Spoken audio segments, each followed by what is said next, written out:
Hi guys, this is Module 12, Lecture Notes 24. Today we're going to talk about the ideal gas law. And in this box here, I've written the ideal gas law. It says PV equals nRT. Okay, most of these variables we worked with last week. P stands for pressure, V is for volume, N represents the number of moles of gas, T is for temperature, and R is something that we call the ideal gas constant. Because it's a constant, it is a given number that will never change. Okay, and it's 0.0821 liter atmospheres per mole Kelvin. Okay, R is a constant. Okay, the first question that I have for you that we're going to talk about during this lecture is that when we use the constant R, it says pressure must be in atmospheres, volume must be in liters, and temperature has to be in Kelvin. Why do you think that is? Okay, if we look at the ideal gas constant, it has units already attached to it. Liter, atmospheres per mole Kelvin. And so when we plug in the numbers for our other variables, they have to be in these specific units so that they will cancel out. Okay, and so you can write something to that effect on this line.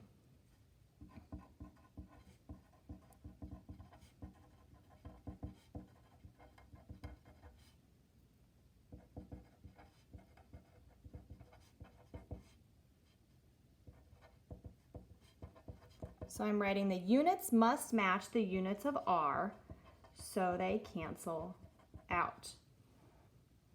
Okay, we wouldn't want to use a pressure in millimeters of mercury because our R constant is not given in millimeters of mercury.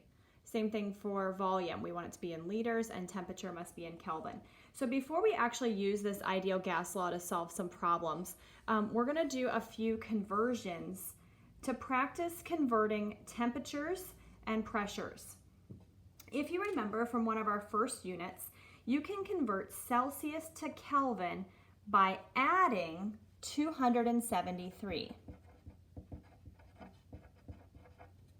Okay, so I want you to do that for these two problems. You're going to take 27 and you're going to add 273. And you could take 89 degrees Celsius and add 273. So go ahead and do that real quick on your calculator.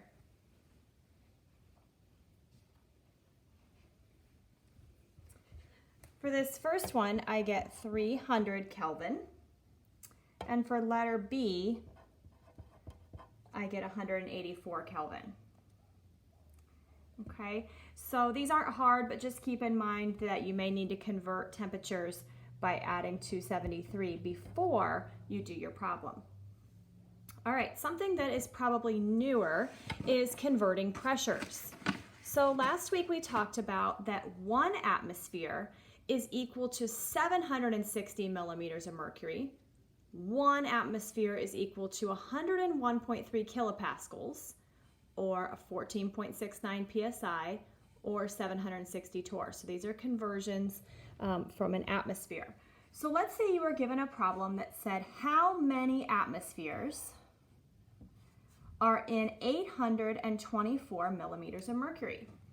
This is where factor label comes in handy, because if you know how to do factor label, you can really convert anything.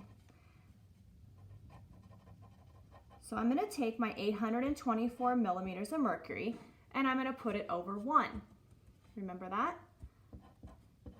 Whatever I don't want should go in the bottom, and what I do want goes in the top.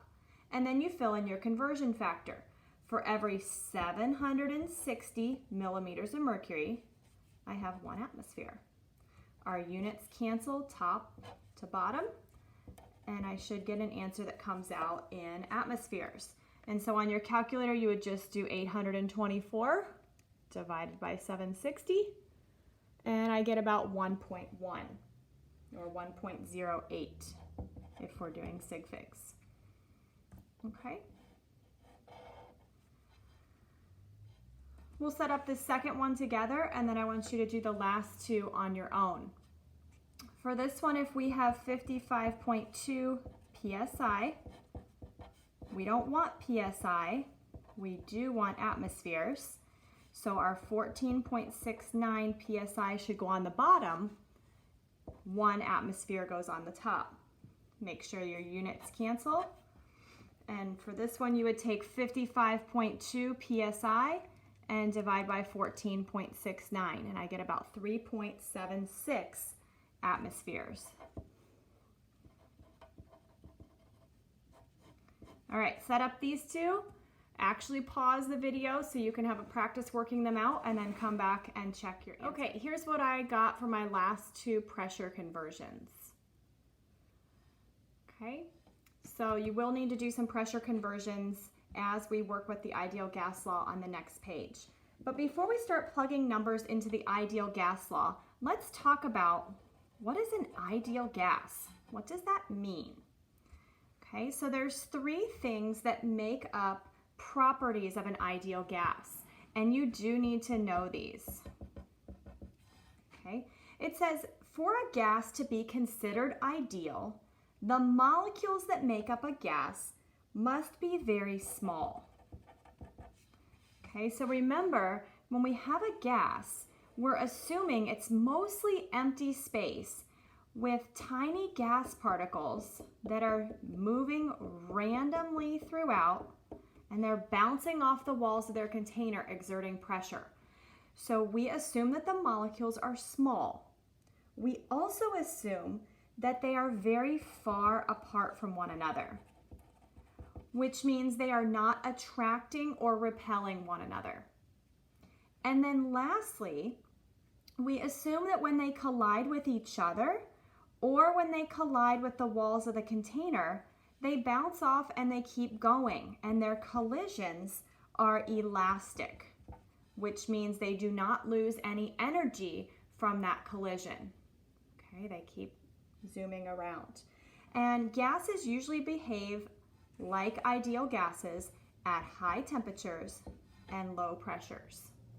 Okay, so just keep that in mind when we're working with the problems on the next page using the ideal gas law. Okay, at the top of my paper on this next page, I went ahead and copied the ideal gas law so we can have it as we're plugging things in. And I also did the same thing for R. All right, if we jump into our first problem, oops, sorry about that. It says, what is the temperature? So we're going to be solving for T. Here we have our moles, we have our pressure, and we have our volume. And you always want to do a quick check. Moles, pressure should be in atmospheres. And remember, our volume, it has to be in liters. So we can move our decimal back 3 places, and this is the same as 4.5 liters. You always want to check to make sure your units are in the same units as R before we begin. So we have PV equals nRT, and we're just going to plug in our givens. So we have 1.7 atmospheres times 4.5 liters, and we're going to set that equal to our 0.26 moles, R,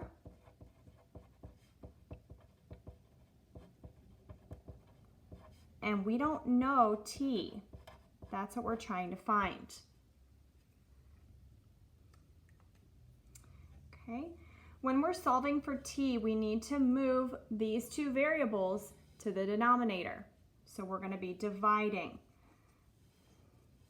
So I could write 1.7 times 4.5, and I'm going to divide by 0.26 and my 0.0821, and that's going to leave T by itself.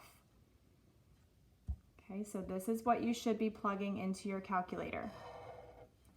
Remember, on these blue calculators, the way you plug in the denominator makes a difference. You might want to watch how I plug mine in. I'm going to do 1.7 times 4.5, press equals. Divide by 0.26, press equals. Then I'm going to divide by 0.0821. I need to tell this calculator to put both of these into the denominator so that it knows. So I get 358.4 Kelvin.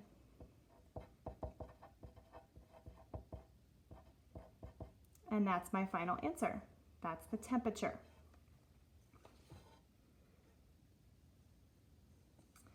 If we go on to the next problem, you will see that the pressure is not in atmospheres and the temperature is not in Kelvin.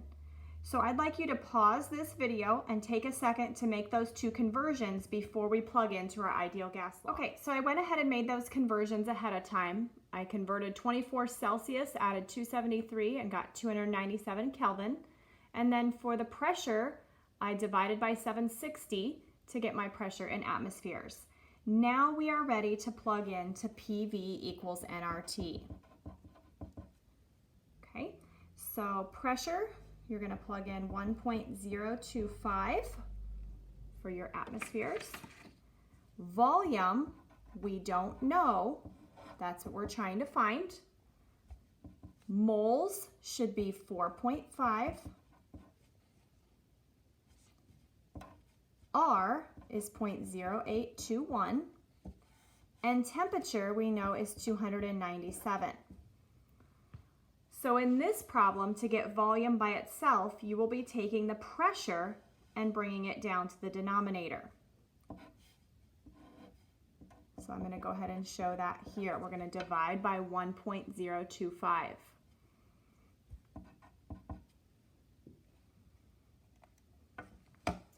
So I have 4.5 times 0.0821 times 297 divided by the pressure, and I get 107.05.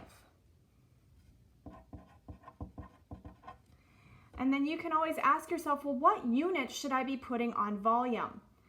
You can look back to the units on R and it will help you. Our volume units are always in liters when we are using our R value.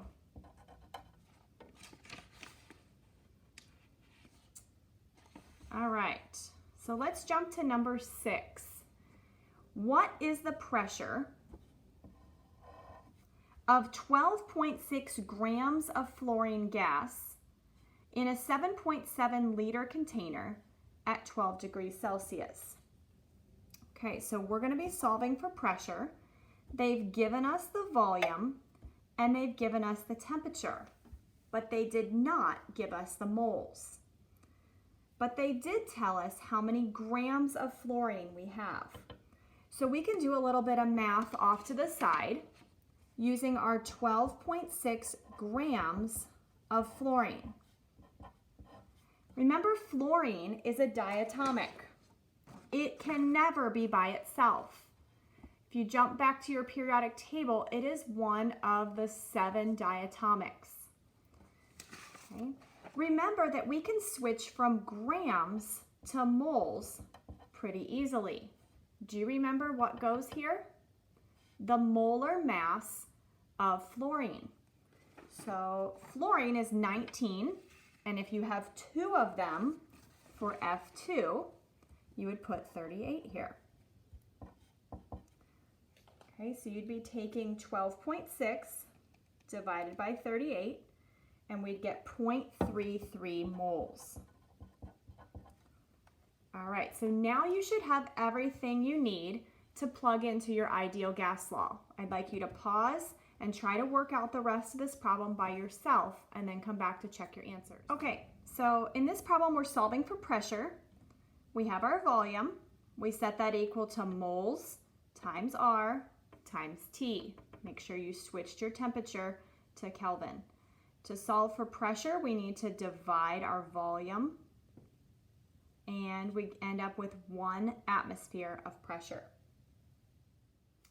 Okay, for our last problem, this is going to get you to think at a little bit higher levels. It says, how many grams of argon gas are in a tank if we know the volume, the temperature, and the pressure. So they're asking us to solve for grams. If we look at our ideal gas law equation, we don't have grams as one of our variables. What is the closest variable that we have to grams? Moles. Just like we worked with moles in the previous problem, in this problem, we're going to solve for moles. And then we can get to grams. Okay? So you may see problems that ask you to stretch your thinking a little bit, to apply something that you've learned and stretch yourself a little bit to solve for something that may be a little bit more difficult. And I know that you guys can do that in this class. So the first thing I'd like you to do is solve for moles. Okay, so I'm going to write step 1, solve for moles. And you should know how to do that based upon what I've showed you up here. Please do that and then come back and check your answer for step 1. Okay, so let me show you what I have so far. I have P, V equals N, R, T, and I'm solving for N. So that means that I need to take my R and T and divide them, put them in the denominator. So let's do that on the calculator. I have 1.01 for my pressure times 3.567 for the volume. And then I'm going to divide by R, press equals, and divide by T, and press equals. I get 0.15 moles for N. Okay, so that is your first step to get to grams. Now they've told us we want to know how many grams of argon, specifically argon gas. And so you'll go to your periodic table and you'll find argon, and you'll see that 1 mole of argon weighs 39.9 grams. So if we put our moles of argon over 1, we can say that for every 1 mole of argon, it weighs 39.9 grams. And so you just need to multiply your 0.15 times 39.9. And our final answer would be 5.99 grams of argon in the tank. Okay, so most of your problems will be like these first 3, where you're just plugging in and solving for one of your variables. But you may be asked to stretch your thinking a little bit and to go beyond solving for one of the variables in the ideal gas law problem. The last thing I wanted to go over with you at the end of this lecture is to compare and contrast the 2 different equations that we've used in this gas chapter. Okay, the first week with gases, we used the combined gas law. And this gas law is used with changing conditions. And so these are the type of problems where you begin at one pressure and then somebody raises the pressure and you want to know how the other variables were affected. And that's why you have a before and an after. And so when you read those problems, they should be very clear that you use this equation because it talks about something changing. For the ideal gas law, the conditions do not change. Okay? And you can see that from the problems that we did today. It's simply a given pressure, a given volume, given temperature, nothing is changing. You are just being asked to solve for one of the other variables of the ideal gas. Okay, so I hope you see the difference between those two. They do use a lot of the same variables, but they are for different types of problems. Thanks, guys. See you next time.